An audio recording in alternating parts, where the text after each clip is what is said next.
Indikator kedua, bagaimana wanita berwibawa berdasarkan petunjuk baginda Nabi SAW. Nabi sebut khairun nisa rakibnal ibil, satu hadis. Perempuan terbaik kata Nabi orang yang boleh tunggang unta. Ini saya akan huraikan. Yang kedua, salihun nisa Quraisy ahnahu ala waladin fi saghirih. Wanita yang Quraisy yang hebat yang sayang budak-budak. Yang ketiga, indikator Nabi wa ar'ahu ala zaujin fi zati yadih, pandai jaga duit suami. Kita tak uraikan semua. Salah satu saja Nabi sebut, wanita yang berwibawa mesti boleh menunggang unta. Rakib.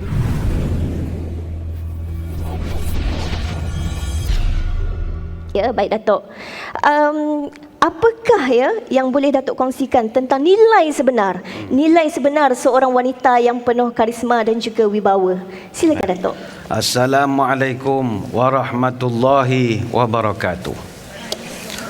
Ngadap Kuah Duli yang tamak mulia Tengku Puan Pahang, Tunku Hajah Azizah Aminah Maimunah Iskandariah binti almarhum Al-Mutawakkil ala Allah Sultan Iskandar Al-Haj.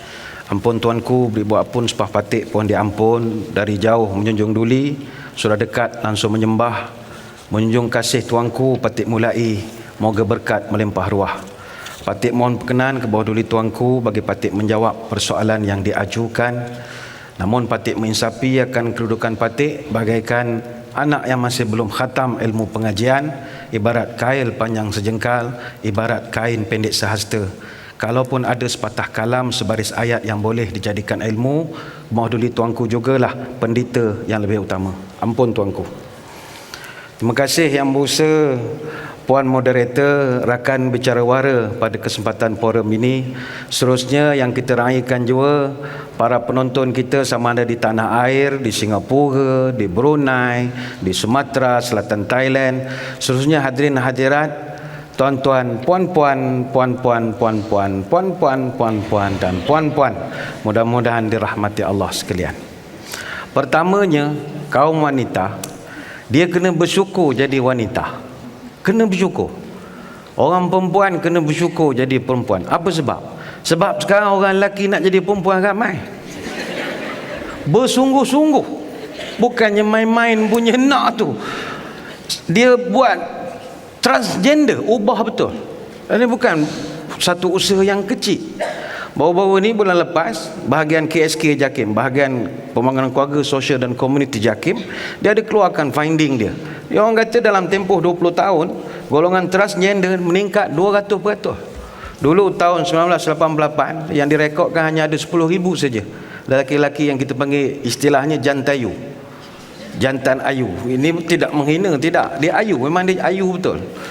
Tahun 88 ada 10,000. Sekarang tahun 2018 sudah ada 30,000. Dan benda ni meningkat. Ini yang berdaftar, yang pergi kursus pemulihan macam-macam. Yang tak didaftarkan ramai lagi. Sebab itu orang perempuan kena bersyukur jadi orang perempuan. Syukur kehadrat ilahi. Soalnya bagaimanakah nilai-nilai, ciri-ciri kalau wanita itu betul-betul nak berwibawa? Pertama sekali, seorang wanita yang betul-betul wibawa mesti sudi dipimpin. Wanita kalau tak sudi dipimpin, hilang kewibawaannya. Walaupun dia pemimpin, dia mesti sudi juga dipimpin. Sebab lelaki adalah pemimpin kaum wanita dan itu muktamad. Sebab itu asal usul perkataan wanita itu sendiri dalam etimologi bahasa Jawa, wanita daripada perkataan wani ditoto. Wani ditoto, jadinya wanita, wanita lah sampai sekarang. Wani ditoto itu maknanya mesti diaturkan.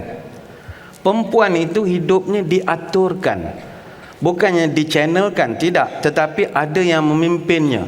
Sebab itu laki-laki kalau tak pandai nak memimpin wanita, hilanglah kelakiannya. Dia mesti memimpin. Tetapi lelaki tidak bolehlah suka-suka hati memimpin. Jangan jadi orang yang hanya pandai, yang merasa pandai tapi tak pandai merasa. Itu tak boleh. Jadi lelaki ada perkara-perkara berkaitan wilayah kewanitaan seorang wanita yang perlu dia fahami. Dan ini huraiannya begitu panjang. Satu. Indikator kedua, bagaimana wanita berwibawa berdasarkan petunjuk baginda Nabi SAW. Nabi sebut khairun nisa rakibnal ibil, satu hadis. Perempuan terbaik kata Nabi orang yang boleh tunggang unta. Ini saya akan huraikan. Yang kedua, salihun nisa Quraisy ahnahu ala waladin fi saghirih. Wanita yang Quraisy yang hebat, yang sayang budak-budak. Yang ketiga, indikator Nabi, wa ar'ahu ala zaujin fi zati yadih, pandai jaga duit suami. Kita tak uraikan semua. Salah satu saja Nabi sebut, wanita yang berwibawa mesti boleh menunggang unta, rakibnal ibil. Unta ini simbol Nabi nak menunjukkan orang perempuan jangan lembab. Menjadi wanita yang lemah lembut bagus, jangan jadi lemah lembab, terhege-hege, jangan agresif. Dan itu kehendak agama. Kalau kita terhege-hege, unta mimpi nak naik. Unta ni bukan senang nak naik. Unta nak suruh dia duduk tu pun dah susah. Unta cakap Melayu dia tak faham, kena cakap Arab. Unta degil. Sebab itu orang perempuan jangan lembik. Nabi marah. Kadang ada setengah ustazah, orang terlampau isteri ataupun wanita terlampau lembik, susah, esok akan ambil kesempatan oleh suami. Semua benda bang, sikit-sikit bang, ya bang. Suami serabut. Ada tanya macam mana nak buat ustaz kalau isteri ni bang. Gini bang, awak pergi depan muka dia, awak komat kan? Allah Akbar, Allah Akbar. Dia tanya apa? Abang komat dah, awak bang, saya komat lah. Bang. Jadi wanita janganlah lembik. Hati lemah, pikiran pendek, pendirian goyah, mudah tergolek, bekerja lengah, kurang selidik. Jadilah wanita yang berwibawa. Wallahu a'lam. Kita nak dengar pula ya daripada Datuk Badli Shah bagaimana tentang peranan wanita sebagai seorang ibu dengan penuh karisma dan wibawa mendidik anak-anaknya sehingga lahirlah tokoh-tokoh buat umat ini. Silakan Datuk. Ya, terima kasih. Hadirin hadirat yang dirahmati Allah sekalian. Ada satu kajian daripada Dr. Muhammad Akram Nadwi dari Pusat Pengajian Islam University of Oxford di England. Dia buat kajian Al-Muhaddithat, The Women Scholars in Islam. Dia buat kajian tentang ulama-ulama wanita yang jarang diangkat ke permukaan, nama-nama besar. Walaupun mereka ni wanita, seorang ibu, tetapi rupanya menjadi ulama yang begitu hebat dan handal di gelanggang masing-masing. Kalau kita lihat dari segi sejarah, catatan Ibn Sa'ad dalam kitab Tabaqatnya, zaman Nabi SAW, 16.5% daripada kaum wanita adalah perawi hadis. Kurang lebih jumlahnya ada 1,200 orang. Ini yang menghafal 10 hadis ke atas. Dan hadis wuduk misalnya, kita ambil wuduk, Quran tidak detailkan macam mana nak ambil wuduk, tetapi hadis itu diriwayatkan oleh orang perempuan, Rubiyah Muawidh ibn Afrah radhiyallahu anha. Begitu besarnya jasa seorang wanita, dan dia sendiri meriwayatkan 44 hadis walaupun sibuk anak ramai macam-macam. Antara perawi zaman Nabi yang begitu handal, Aisyah binti Abu Bakar radhiyallahu anha. Dia salah seorang daripada 7 perawi hadis terbanyak di kalangan sahabat. Kalau Abu Hurairah ranking nombor 1, 5,374 hadis, Aisyah tak kurang handal 2,210 buah hadis. Dan dia terkenal berani tanya Nabi benda-benda yang orang lain tak berani tanya. Ya Rasul, apasal orang perempuan tak boleh semayang dalam Kaabah? Nabi jawab. Ya Rasul, apasal kami tak boleh pergi jihad? Sebab itu hadisnya banyak. Begitu juga dari 10 periwayat hadis yang meriwayatkan hadis, 5 daripadanya adalah isteri Nabi. Seorang daripadanya anak tiri Nabi, Zainab binti Abu Salamah. Seorang lagi sepupu Nabi, Fahitah binti Abu Talib. Seorang lagi kakak ipar Nabi, Asma binti Abu Bakar. Dan ada 2 orang yang tidak ada hubungan kekeluargaan dengan Nabi, Nasibah binti Ka'ab dan Safiyah binti Syaibah. Dan di zaman Nabi, kelas-kelas khas untuk wanita begitu banyak diwujudkan. Antaranya Asma binti Umais, dia sendiri perawi hadis, 24 hadis dia bawakan. Dia sendiri minta Nabi buat kelas khusus untuk kaum wanita. Begitu juga zaman tabi'in. Catatan daripada Ibn Hibban, zaman tabi'in menurun sikit. 1.09% daripada wanita zaman itu adalah perawi hadis, lebih kurang dalam 90 orang.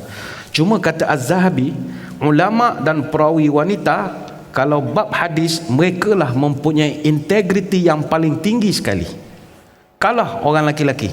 Kata Imam Az-Zahabi dalam kitab Mizanul I'tidal, dia rekodkan ada 4,000 perawi-perawi lelaki yang ada dusta. Tidak ada seorang pun nama itu daripada wanita. Dari segi integriti, kalau perempuan bawa hadis lebih diberjayai berbanding dengan orang laki-laki. Itu hebatnya orang perempuan. Contoh tokoh ulama pada zaman itu, cicit Nabi Nafisah binti Zaid bin Al-Hasan bin Ali bin Abi Talib, guru pada Imam Syafi'i. Ummu Umma As-Saqafiyah, guru kepada Imam Ahmad bin Hanbal. Ibn Hajar Al-Asqalani, dia berguru dengan lebih pada 30 orang guru perempuan. Imam As-Sakhawi berguru dengan lebih pada 40 orang ulama perempuan. Imam As-Sayuti gurunya lebih pada 33 orang adalah guru perempuan. Bukan sekadar dalam bidang hadis, dalam bidang tasawuf, biasa orang laki-laki tasawuf, tapi terkenal nama Sya'wana, Fakhrun Nisa, Fatimah Nishapuri, Qurratu Ain dan ramai lagi. Masya-Allah. Tapi saya pada kesempatan ini tidak nak bawa budaya Arab, cerita Arab. Kau kata lah jauh nak ustaz, payah nak ambil contoh. Kita ambil dekat kita sajalah. Dalam konteks kita di Nusantara, sejak abad ke-70 orang perempuan jadi ulama terkenal. Abad ke-17, Ratu Sinuhun, Ratu Kerajaan Palembang yang merupakan suri kepada Pangeran Sido Ing Kenayan, dia menulis satu kitab Simbur Cahaya. Kitab ini ada 5 bab. Setiap bab ada 30 fasal. Macam enactment kita sekarang. Seorang ratu yang menulis. Abad ke-18 muncul Fatimah binti Abdul Wahab Bugis bin Syekh Arsyad Al-Banjari. Dia tulis kitab kuning nama Kitab Parukunan Jamaluddin. Berpuluh tahun dia mengaji di Mekah, balik dia dan dia mengarang kitab itu. Abad ke-19 muncul Siti Aisyah Weten Riole, Ratu Bugis Kesultanan Ternate di Sulawesi Selatan. Dia jadi ratu selama 55 tahun. Dia kumpulkan naskah agung Surek Galigo ataupun La Galigo selama 20 tahun. La Galigo ni bukan kitab nipis. Dia ada 6,000 muka surat dan ada 300,000 baris teks Bugis kuno.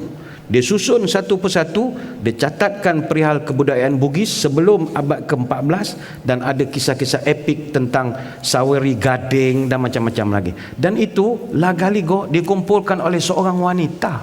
Begitu juga Tengku Fakinah, Panglima Perang binti Datuk Mahmud, orang besar istana zaman Sultan Alauddin Sulaiman Ali Iskandar Shah di Aceh. Belajar agama di Mekah, balik ke Aceh, buka pesantren di Lamkrab. Begitu juga Syekh Hajah Rangkayo Rahmah Al-Yunusiyah.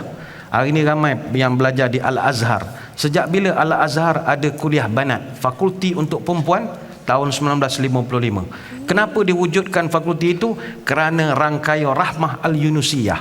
Tahun 55, Syekh Al-Azhar ke-42, Syekh Abdul Rahman Taj melawat pesantren diniyah di Sumatera Barat.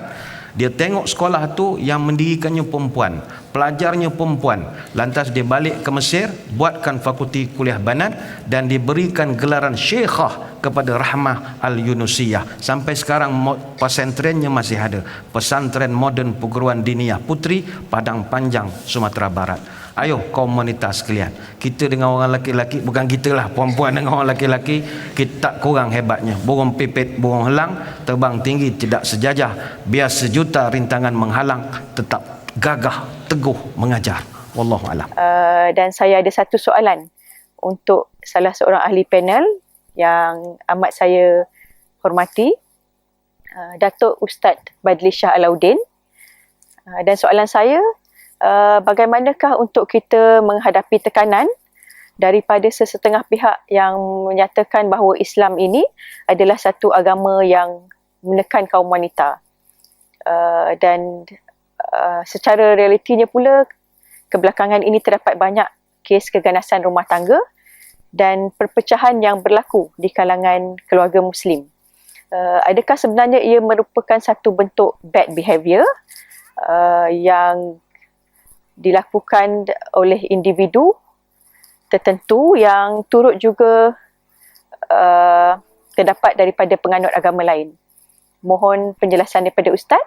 Sekian, terima kasih. Assalamualaikum warahmatullahi wabarakatuh. Masya Allah, Datuk. Ya, inilah kekuatan wanita kita di luar negara. Walaupun Islam itu dituduh sebagai agama yang ganas, menekan wanita, dan realitinya memang banyak berlaku macam tu dalam rumah tangga Muslim. Tapi mereka tetap mencari hujah, nak sinarkan minda mereka dengan cahaya ilmu. Jadi Datuk tolong bagi pencerahan. Baik, terima kasih kepada puan kita yang bertanya down under, begitu jauh sekali di Australia sana.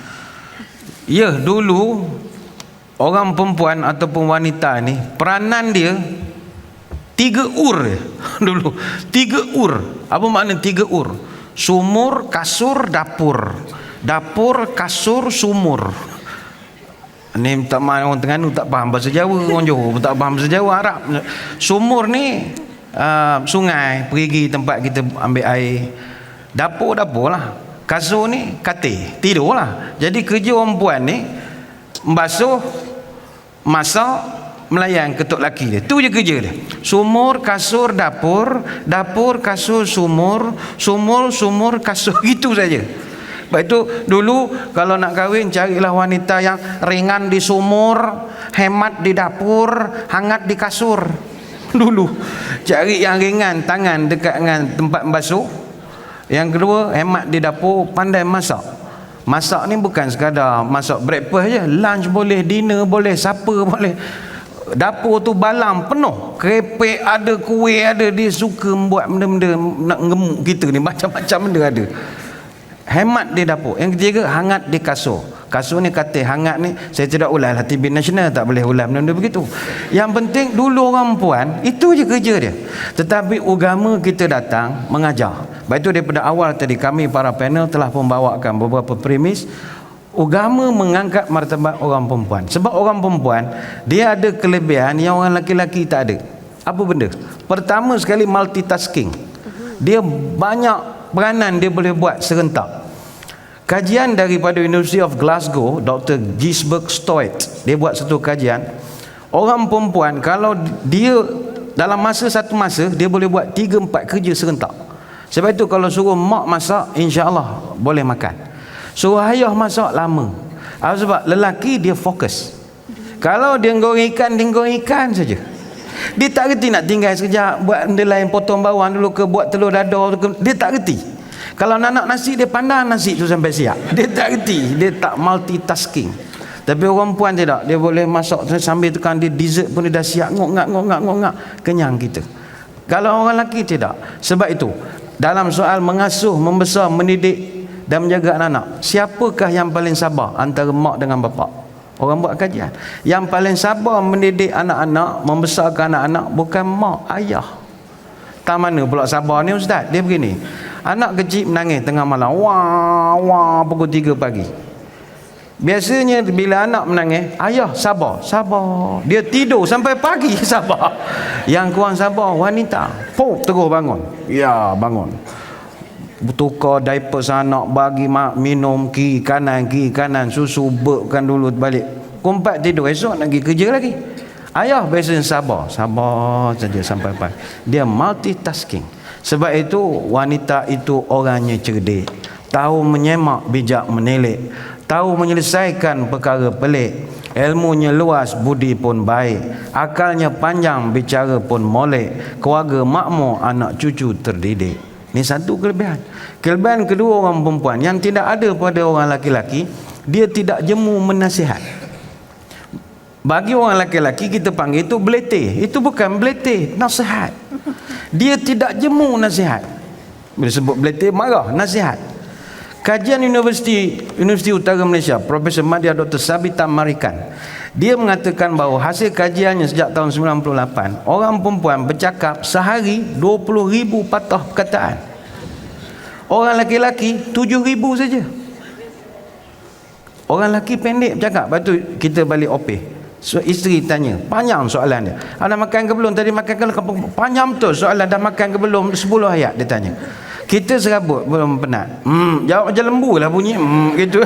Jadi 1 nisbah 10. Itu yang jadi kita punya percakapan kita ringkas. Sebab itu orang perempuan, kelebihan-kelebihan ini agama kita letakkan di tempat yang sesuai. Kita tidak meletakkan mereka sebagaimana orang-orang dulu. Orang dulu sampai mereka kata women is God's second mistake. Penciptaan wanita adalah kesilapan Tuhan yang kedua. Pertama Tuhan silap buat setan, yang kedua Tuhan silap buat Hawa. Patut biar je Adam duduk seorang dalam surga, tak ada pasangan, barulah dia tak makan buah itu, kata mereka. Tapi bagi kita, wanita lah insan yang teragung sekali daripada segi ciptaan Allah paling indah. Wallahu alam. Jadi kita bersama dengan panel kita untuk kepada conclusion ataupun kesimpulan.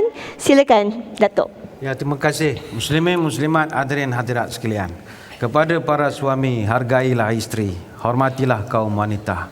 Walaupun adalah kekurangan-kekurangan mereka, tapi jasa mereka selama ini jangan kita pandang remeh. Ambil satu sajalah, dia menggoreng ikan berapa banyak dah untuk kita. Kalau pagi 2 ekor, petang 2 ekor, mana dah 4 ekor sehari. Kahwin berapa lama? Kalau seminggu kahwin dah 28 ekor. Kalau sebulan kahwin 120 ekor. Kalau setahun kahwin dah 1440 ekor. Kalau 5 tahun kahwin dah 7200 ekor. Kalau 10 tahun kahwin dah 14400 ekor. Banyak berikan di sebelah LKIM ni lagi banyaknya. Jadi terima kasihlah dengan belawan minyak meletup lagi. Terima kasih pada mereka. Tengok dia masak nasi. Dia tak nak nasi satu put sehari, satu cupak. Mana seminggu dah 7 kilo. Sebulan dah 30 kilo. Setahun dah 360 kilo. 5 tahun kahwin dah 1800 kilo beras dia nak untuk kita. 10 tahun kahwin dah 3600 kilo. Muat trak 3 tan tu boleh muat. Terima kasihlah pada mereka. Kepada para isteri, kaum wanita sekalian, wanita berwibawa, hatinya teguh, menjalankan tugas bersungguh-sungguh. Pikulah beban, jangan mengeluh. Sakit dan susah pantang mengaduh. Teruskan kehebatan seorang wanita yang berwibawa. Wallahu